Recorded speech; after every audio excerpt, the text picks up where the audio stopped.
The armada of Desmos Adichis will increase their presence from 33% to 36% of the grid next year. After the withdrawal of Suzuki, that leaves the grid with 4 Hondas, 4 Aprilias, 4 KTMs and only 2 Yamahas. Although Dorna CEO describes the ideal grid to have 6 factory teams with 1 satellite team each, as per current regulations of MotoGP, there is no limit to how many satellite teams a factory can supply. Moreover, after the withdrawal of Suzuki, there are more satellite teams than manufacturers at the moment, so Dorna's dream of an ideal grid will have to wait until either another manufacturer enters the sport or one of the independent teams drops. The Ducati has been the best bike on the grid in 2021 and 2022, and the fact that 2 out of 3 new teams to join the grid in last 2 years are Italy-based, and that combined with Ferrari-like status of Ducati in motorbike circles, it's only natural that these teams gravitated towards Ducati. So even though fans, critics and their competitors point fingers at Ducati for flooding the grid with Desmos Adichis, it is hardly their fault that new teams like Gresini and VR46 opted to run with their bikes. It was kind of a surprise when Gresini ditched Aprilia to step up to the big class, but in hindsight, their decision to go with Ducati paid off very well. Not only did they win 4 races and got the top independent rider, and came second only to Pramac Racing in independent team standings, who for all intents and purposes, are almost a second Ducati factory team, the fact that they were able to accomplish all this in their debut year in the Premier class makes their decision to go with Ducati all that more correct. While admitting that running 8 bikes is not ideal, Ducati sporting director Paolo Giabatti was quick to point out that it was Gresini's choice and they chose Ducati rather than accepting an alternative offer from Aprilia.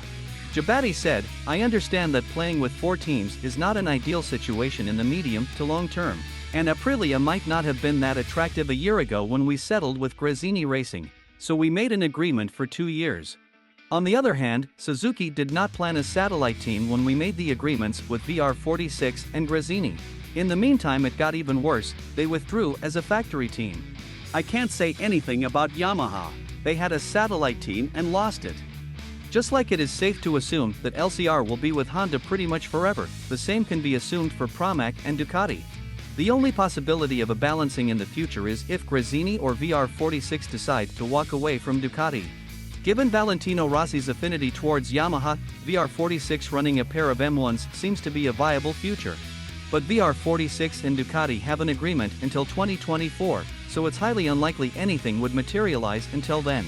Giabatti said, "We have a contract and an obligation with VR46, and this contract runs until the end of 2024. I can't predict what will happen after that, that's open." Gresini currently has a 2-year Ducati deal, covering the 2022 and 2023 seasons, but they are expected to extend their deal until at least 2024. Throughout 2022, at least one of 8 Ducati riders finished on the podium at every round, and as long as there are no rules limiting the number of bikes a manufacturer can run, Ducati will do all they can to keep it that way. Do you think it's good for the sport to have one manufacturer occupy 36% of the grid? And is it fair to other manufacturers? There is a prize money associated with the constructor's title after all. Let's chat in the comments below. And before you leave, don't forget to hit the like button and consider subscribing if you aren't already subscribed.